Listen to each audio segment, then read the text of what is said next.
বন্ধুরা, এই ক্লাসে আমরা জীবন বীমার চুক্তি সম্পাদন প্রক্রিয়া সম্পর্কে জানলাম। আমরা জানলাম জীবন বীমা কি, কিভাবে হয়, আরো বিভিন্ন প্রকার যৌথ বীমা, যুগ্ম বীমা, গোষ্ঠী বীমা, আরো অনেক কিছু সম্পর্কে জেনেছি। এবার আমরা জানতে হবে এই যে বীমা এটা কিভাবে হয়, বা একটা মানুষ যদি বীমা করতে চায়, বা আজকে যদি আমি কি বীমা করতে চাই, আমার কি করা লাগবে, আমরা এখন সেই বিষয়ে আলোচনা করব। দেখো, জীবন বীমা চুক্তি সম্পাদন প্রক্রিয়া এখানে কতগুলো স্টেপ আছে। কিভাবে হয়ে থাকে? প্রস্তাব প্রদান, সেই প্রস্তাব বিবেচনা করে, রিপোর্ট সংগ্রহ, বীমা প্রতিনিধির রিপোর্ট সংগ্রহ, প্রয়োজনীয় অতিরিক্ত তথ্য সংগ্রহ, বয়সের প্রমাণ, প্রস্তাব নির্বাচন, প্রস্তাব গ্রহণ এবং নিয়ামত প্রদান। তো মূলত আমরা এখানে একটা ব্যক্তি যদি করতে যায় বীমা, তাহলে কি ভাই আমি কোম্পানিতে যাবো, তাদেরকে বলবো ভাই বীমা করতে যাই, আমাকে একটা ব্যাংকের মতো যখন ব্যাংক অ্যাকাউন্ট করতে ফর্ম দেয় ওরকম ফর্ম পূরণ করে দিলে বাকিটা হয়ে যাবে। বাট একটা বীমা কোম্পানি বা বীমাকারী প্রতিষ্ঠানের পার্সপেক্টিভে কি কাজ থাকে আমরা এখন মূলত ওই সম্পর্কে জানবো, বা একদম ডিটেইলসে জানবো যে কোন কোন ধাপের থ্রুতে একটা জীবন বীমা চুক্তি সম্পাদন হয়। প্রথমেই দেওয়া হয় প্রস্তাব প্রদান। তো বীমা গ্রহীতা বীমা কোম্পানি থেকে বলে ভাই আমি একটা বীমা করতে চাই। কেউ জীবন বীমা করতে আগ্রহী হলে তাকে বীমা কোম্পানির অফিস থেকে বা বীমা প্রতিনিধির নিকট থেকে ছাপানো বীমা ফর্ম, বীমা প্রস্তাব ফর্ম সংগ্রহ করতে। আমি বীমা করতে চাই, কোম্পানি যাবো বীমাকারীর কাছে, গিয়ে বলো ভাই আমি বীমা করতে চাই, আমাকে একটা ফর্ম দিয়েছে ভাই। বীমাকারী প্রতিষ্ঠান একটা ফর্ম দিবে, দিয়ে বলো ভাই আপনারা পূরণ করে দেবেন। তো এরকম ফর্ম দুই ধরনের হতে পারে। একটা হলো ডাক্তারি পরীক্ষা যুক্ত ফর্ম, একটা হলো ডাক্তারি পরীক্ষাবিহীন প্রস্তাব ফর্ম। তো এটা ডিপেন্ড করে আমি কোন বীমা নেবো, বীমা টু বীমা ভ্যারি করে। আমি যদি বলে আমি এই বীমা চাই, তখন আমাকে বলতে গেছে ভাই তারা আপনি পরীক্ষাযুক্ত ফর্ম নেন বা আপনি পরীক্ষাবিহীন ফর্ম। সেটা কোন ধরনের বীমা নেবো তার উপর ডিপেন্ড করে। তো প্রস্তাব প্রদান করলাম, বা আমি ফর্মটা নিয়ে লিখে তো দিব না, অবশ্যই পূরণ করে দিয়ে দিলাম। তো ইনিশিয়ালি আমাদের প্রস্তাব আমরা প্রদান করে দিলাম, বা একটা বীমা গ্রহীতা প্রস্তাব প্রদান করে যে ভাই আমি বীমা করতে চাই। এরপরে কাজ শুরু হয়ে যাবে প্রস্তাব বিবেচনার। এই যে প্রস্তাবটা পেলো বীমাকারী প্রতিষ্ঠান, এটাকে তারা নিবে কি নিবে না, এই বীমা গ্রহীতার সাথে কি বীমা চুক্তি করবে কি করবে না, এটাই হচ্ছিল এখন বীমাকারী প্রতিষ্ঠানের মেন কাজ। এখন এটা তো একটা স্টেপ হয় না, কতগুলো স্টেপে কাজ করতে হয়। কি কি? প্রস্তাব পাওয়ার পর বীমা কোম্পানি তা বিশেষভাবে পর্যালোচনা করে, সবকিছু দেখে তথ্য উপাত্ত কি কি দেওয়া আছে, প্রস্তাবকারীর পেশা, বয়স, স্বাস্থ্যগত বর্ণনা ইত্যাদি বিশেষভাবে বিবেচনায় আনা হয়।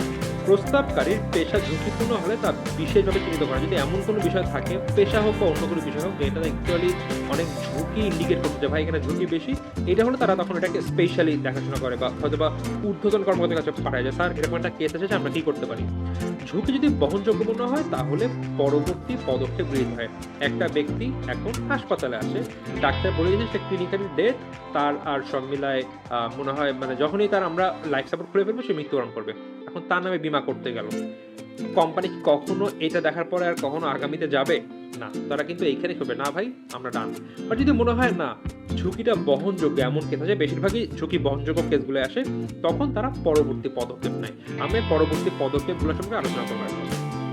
তো প্রথমেই ডাক্তারি পরীক্ষার রিপোর্ট সংগ্রহ। কি? ডাক্তারি পরীক্ষাযুক্ত ফর্মে আবেদনকারী ব্যক্তিকে এ পর্যায়ে জীবন বীমা প্রতিষ্ঠানের নিজস্ব ডাক্তারের স্বাস্থ্য পরীক্ষা করে। সো যদি মনে হয় যে আসলে এর সাথে আমরা চুক্তি করতে পারি, তখন বলে ভাই বীমা গ্রহীতাকে বলে ভাই আপনি একটু আসেন। আসলে কোম্পানি যে ডাক্তার আছে সে আলাদাভাবে সেই বীমা গ্রহীতার স্বাস্থ্য পরীক্ষা করে। কিভাবে করে?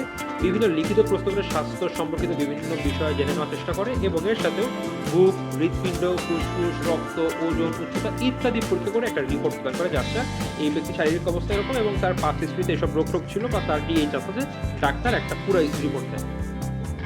কিন্তু বীমা কোম্পানি এটার পরেও কিন্তু এমন আছে, ডাক্তার বললো ডান আমি ছেড়ে দিলাম, এটা কিন্তু হবে না, কারণ বীমা কোম্পানির আরও কাজ করা লাগবে।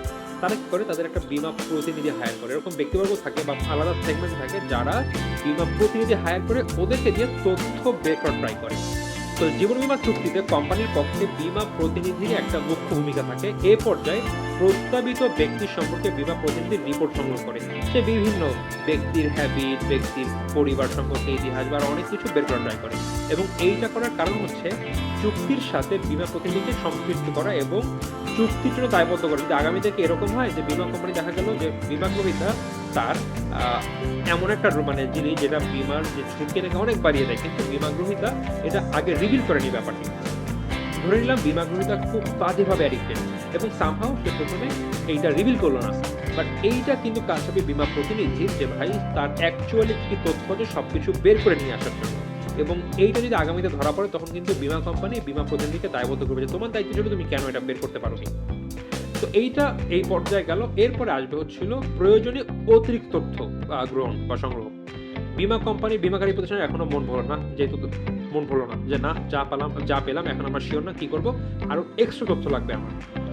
তো বীমা চুক্তিতে বীমা প্রস্তাবক প্রদত্ত তথ্যাবলী সম্পর্কে অধিক নিশ্চিত হওয়ার জন্য বীমা কোম্পানি প্রয়োজনে আরও কোনো সূত্র থেকেও প্রস্তাবক সম্পর্কে জানার চেষ্টা করে। আচ্ছা ভাই, বীমা প্রস্তাবক বা বীমাকারী বা যে বীমা গ্রহীতা হবে, পটেনশিয়াল বীমা গ্রহীতা, সে যদি তথ্য দিল সব ঠিকঠাক আছে কিনা, যে সে ভালো কোনো তার বদ অভ্যাস নাই, হয়তো বা সে কোনো ড্রিঙ্কস করে না, তার কোনো নেশা করার অভ্যাস নেই, এরকম আর অনেক তথ্য দিল, তার কোনো রোগ ব্যাধি ছিল না পুরো আগে, বা তার বর্তমানে কোনো রোগ নেই, এইগুলা সম্পর্কে জানার চেষ্টা করে। কিভাবে জানতে পারে? গুরুত্বপূর্ণ দুটো উৎস হলো বীমা গ্রহণেচ্ছুক ব্যক্তির ব্যক্তিগত ডাক্তার অথবা তার ঘনিষ্ঠ কোনো বন্ধু, এদের কাছ থেকে তথ্য নিতে পারে, বা আরও উৎস থাকতে পারে যেখান থেকে বীমাকারী প্রতিষ্ঠান বীমা গ্রহীতা যেসব তথ্য দিয়েছে সেই সম্পর্কে ক্রস চেক করে একদম নিশ্চিত হতে পারে।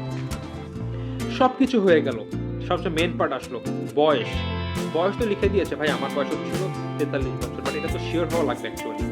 সো কারণ এটা শিওর হওয়ার রিজনটা বলছি, এর আগে আসি। জীবন বীমার প্রস্তাব বিবেচনার ক্ষেত্রে পলিসি গ্রহণেচ্ছুক ব্যক্তির জন্ম তারিখ ও বয়স খুবই গুরুত্বপূর্ণ, কারণ বয়সের সাথে প্রিমিয়ামের প্রত্যক্ষ সম্পর্ক থাকে। অর্থাৎ বয়স যত বেশি প্রিমিয়ামের হার তত বেশি, বয়স যত কম সাধারণত প্রিমিয়ামের হার তত কম হয়ে থাকে। তো বয়সের সাথে যেহেতু প্রিমিয়ামের হার একটা প্রত্যক্ষ সম্পর্ক, তাই এইটা খুব ভালোভাবে পরীক্ষা করতে হবে। এক লোকের বয়স 60 সে ঘুরে পিঠে আমরা কমায় 4-5 কমায় দিল, স্বাভাবিকভাবে কিন্তু প্রিমিয়ামের হারটা কমে আসবে। কিন্তু তাই উল্লেখিত জন্ম তারিখের সত্যতা প্রমাণের জন্য তাকে বা বীমাকারী প্রতিষ্ঠান বীমা গ্রহীতার কাছ থেকে বিভিন্ন প্রমাণপত্র চায়। তো বীমাকারী প্রতিষ্ঠান বীমা গ্রহীতা কি করে? বিভিন্ন প্রমাণপত্র, যার মধ্যে শিক্ষা সনদপত্র থাকতে পারে, পাসপোর্টের কপি হতে পারে, জন্ম নিবন্ধন হতে পারে, বা জন্ম সনদ হতে পারে, নিবন্ধন বা সনদ হবে আর কি, জন্ম নিবন্ধন সার্টিফিকেট একটা হলেই হয়েছে। তো এইগুলো সব আরো বিভিন্ন রকম সার্টিফিকেট ব্যাংক দিতে পারে যে ভাই আপনি অমুক সার্টিফিকেট আমাকে দেন, যেটা সরকারের পক্ষ থেকে নিবন্ধন করা হয়েছে। তো এগুলো দিলে বীমাকারী প্রতিষ্ঠান তখন শিওর হয়ে আসছে তার অ্যাকচুয়াল বয়স এত। এইবার হচ্ছিল আমার পালা, আমি কি প্রস্তাবটা নিব কি নিব না। এই যে একটা ব্যক্তি তার এই জিনিসটা ঠিক আছে, এটা দেখলাম। এবার আমার মেন কথা ছিল তার সঙ্গে আমি একটা জিনিস পেয়ে গেলাম, বুঝে গেলাম যে তার ঝুঁকির লেভেলটা কিরকম এই বীমা প্রস্তাবে। এইবার আমাদের প্রস্তাব নির্বাচনের পালা, যে প্রস্তাব নিব কি নিব না। আবেদন পত্রের ফর্ম, ডাক্তারি রিপোর্ট ও অন্যান্য প্রয়োজনীয় কাগজপত্র পাওয়ার পর বীমা প্রতিষ্ঠান আলোচনাপূর্বক আবেদন পত্রসমূহকে নিম্নোক্ত 4টি ভাগে ভাগ করে। প্রথম শ্রেণী, যেখানে ঝুঁকির পরিমাণ একদমই কম, যে একটা লোক এসেছে তার বয়স হচ্ছিল 35, বয়সও বেশি না, তার তেমন কোনো বদ অভ্যাস নেই, এবং তার হচ্ছিল কোনো রোগ ব্যাধিও নেই। সো এইটা খুবই ঝুঁকি লেস একটা বীমা আবেদন, সো আমরা সেটা নিতে পারি। সো এই সকল ক্ষেত্রে যেটা হয়, বীমা প্রস্তাবিত বীমা হারেই গ্রহণযোগ্য, অর্থাৎ বীমাকারী যেটা প্রস্তাব করেছে, যে হারে চেয়েছে সেই হারেই গ্রহণযোগ্য, আচ্ছা কোনো অসুবিধা নেই, আমরা নিতে পারি। তৃতীয় শ্রেণী, যে সকল বীমা প্রস্তাব বাড়তি প্রিমিয়াম ধার্য করে বা অন্য স্বার্থ সাপেক্ষে গ্রহণযোগ্য। আচ্ছা, এই লোকের বয়স 35, বাট এনার একটু ড্রিঙ্কস করার স্বভাব আছে, যেটা তার আগামীতে তার শরীরে নেগেটিভ ইফেক্ট ফেলতে পারে। আচ্ছা ঠিক আছে, তবুও ড্রিঙ্কস করে আমরা মানতে পারি, কিন্তু এখানে আমাদের এক্সট্রা প্রিমিয়াম ধার্য করতে হবে, অথবা অন্য কিছু শর্ত দিব যে ভাই আপনি এই কাজগুলো করতে পারবেন না। যদি এটা হয়, এটা প্রথম শ্রেণী থেকে একটু নিচের দিকে, সেকেন্ড শ্রেণী। তৃতীয় শ্রেণী, যে সকল বীমা প্রস্তাব সরাসরি প্রত্যাখ্যানযোগ্য নয়, আরও ডাক্তারি পরীক্ষা ও খোঁজ খবর প্রয়োজন। তো এরপরে আসলাম এমন কিছু যেখানে ঝুঁকির হার অনেক বেশি, কিন্তু সরাসরি প্রত্যাখ্যান করে দিব এমনও হয়ে পারে না, এমনও পর্যায়ে জানি আরও কিছু জিনিস দেখতে হবে, তার উপর ডিপেন্ড করবে যে এই চুক্তি আমরা নিব কি নিব না। এগুলো তৃতীয় শ্রেণী। এবং লাস্ট চতুর্থ শ্রেণী, যে সকল বীমা প্রস্তাব গ্রহণযোগ্য নয়, যে ভাই এই প্রস্তাব নিলে আমাদের শিওর লস হবে, আমরা নিতে পারবো। এগুলো হলো চতুর্থ শ্রেণী বীমা প্রস্তাব। তো এর থেকে ডিপেন্ড করে মূলত সবার প্রথমে ব্যাংক চায়, তারা অলওয়েজ প্রথম শ্রেণীগুলো নিবে, প্রয়োজন দ্বিতীয়গুলো, এবং কিছু কিছু ক্ষেত্রে তৃতীয়গুলো নিবে, বাট চতুর্থ সবসময় বাতিল, এবং তৃতীয় অনেক ক্ষেত্রে বাতিল হয়ে যায়। মূলত 1 এবং 2 নিতে চায়, 1 তো চোখ বন্ধ করে রাজি হয়ে যায়, 2 ক্ষেত্র বিশেষে নেয়, ক্ষেত্র বিশেষে বাতিল হয়, আবার 3 কিছু কিছু ক্ষেত্রে নেওয়া হয়। তো এটা হয়ে গেলে সব বীমা কোম্পানি রেডি, ডান, বীমাকারী প্রতিষ্ঠান। এবার বীমা গ্রহীতাকে বলে যে ভাই আমরা আপনার প্রস্তাব নিলাম এবং স্বীকৃতি দিলাম। তো প্রস্তাব নির্বাচনের পর প্রস্তাবকারীদের প্রস্তাব গ্রহণপূর্বক স্বীকৃতিপত্র বা সম্মতিপত্র ইস্যু করা হয়, যে ভাই ঠিক আছে আপনি আপনি বীমাপত্র করতে চেয়েছেন, বীমা করতে চেয়েছেন, আমরা রাজি আছি, আসেন। তো প্রথম প্রিমিয়ামের পরিমাণ এবং পরিশোধের সময় জানানো হয়। এরপরে বলে ঠিক আছে ভাই আমরা সব রাজি, আমরা ডিল করতে রাজি। এখন আপনাদের প্রিমিয়ামের পরিমাণ এরকম হবে, আপনার প্রত্যেকটা প্রিমিয়ামের অ্যামাউন্ট এরকম হবে এবং আপনার প্রথম প্রিমিয়াম অমুক তারিখ থেকে এবং অমুক ডেট থেকে আপনি দেওয়া শুরু করবেন। এবং এরূপ প্রিমিয়াম জমা দেওয়ার পর এবং রসিদ ইস্যু করা হলে প্রস্তাবিত জীবন বীমা চুক্তি সম্পাদিত হয়। অর্থাৎ বীমাকারী বীমা গ্রহীতা প্রথম বীমা চুক্তি প্রদান করে দিল, প্রিমিয়াম প্রদান করে দিল। এটা দেওয়ার সাথে সাথেই তখন এই ব্যক্তিকে একটা রসিদ ইস্যু করা হয় যে ভাই এই যে আপনি প্রথম প্রিমিয়াম দিয়েছেন, আমাদের চুক্তি এখানে বা আমাদের যে বীমা প্রস্তাব বা বীমা চুক্তি সম্পাদন এখানে হয়ে গেল। কিন্তু এখনো শেষ হয় না, কজ তাকে এখনো মেইন ডকুমেন্ট দেওয়া হয়নি, জাস্ট একটা রসিদ ইস্যু করা হয়েছে।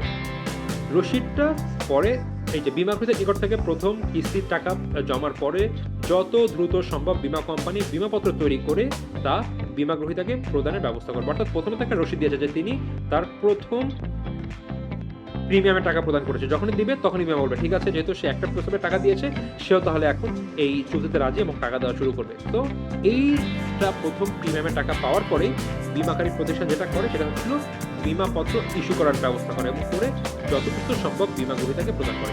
এরূপ জীবন বীমা পত্রে বীমা গ্রহীতার নাম, পেশা এবং ইত্যাদি পেশা ইত্যাদি সহ সকল প্রয়োজনীয় তথ্য বা বিষয় লেখা থাকে। এরূপ দলিল বীমার প্রমাণপত্র হিসাবে বিবেচিত হয়। তো এই স্টেপ যখন হবে, অর্থাৎ যখন বীমাপত্র প্রদান করবে তখনই কিন্তু একটা বীমা চুক্তি ফাইনালি সম্পাদিত হবে।